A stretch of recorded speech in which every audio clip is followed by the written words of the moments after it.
Yeah, so for someone who did not have a grand plan, you currently have over 130 publications, as I said earlier, and you have a high reputation. You are well known as a professor of international management.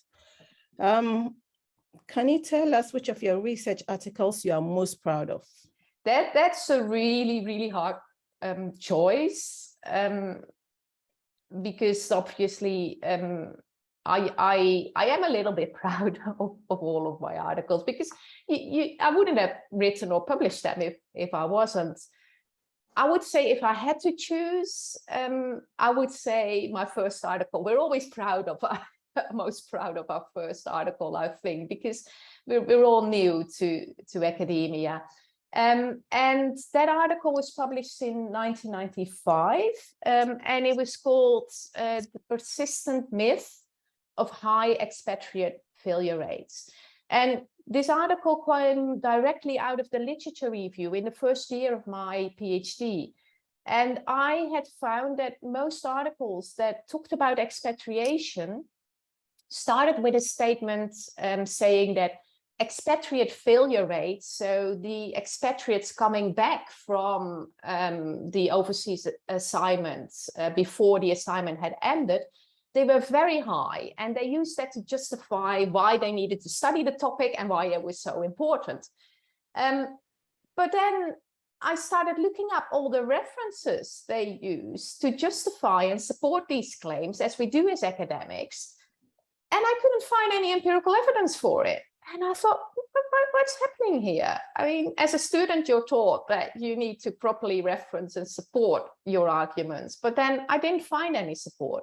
And it turned out that the persistent myth of high expatriate failure rates was created by massive miscitations, with people just citing things that weren't there, and then other people citing these people again, creating change of references.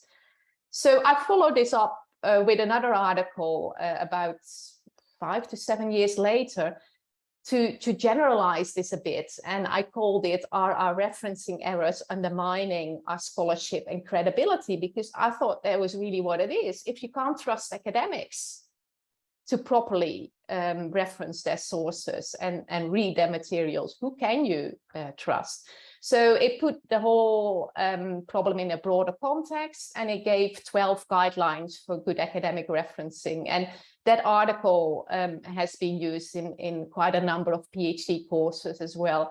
So what I'm most proud of is actually that I was brave enough to publish something that was really going against what top scholars in the field were saying at the time, and that I exposed these referencing practices in academia more generally. So that's kind of what I'm really proud of. But I also really enjoyed writing these articles, because I really enjoy doing forensic investigations, really getting to the bottom of something.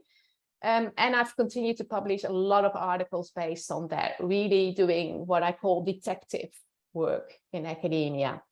So there's one other area I want to briefly mention that I'm quite proud of, and that's my research on citation analysis in the social sciences, because I have done quite a bit of work investigating which citation metrics and data sources can be used to measure research performance in the social sciences, because so far most studies had focused on the natural sciences and the life sciences and completely ignored the social sciences and humanities.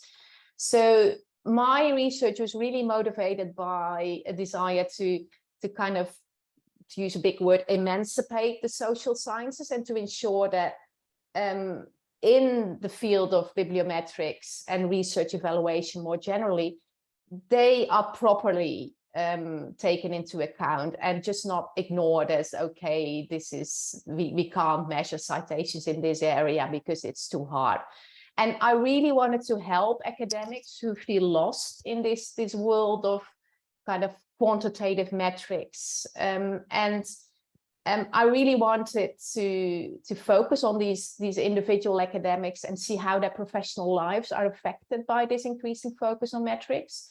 So I have published about a dozen articles in this field, and what I'm really most proud of is that I was able to put the social sciences on the map in terms of research evaluation, and to actually show that if you use the right data sources and the right metrics, academics in the social sciences are just as impactful, if not more impactful, than academics in the natural and the life sciences. So I really enjoy that contribution because it helps a lot of academics in making their case for tenure and promotion as well.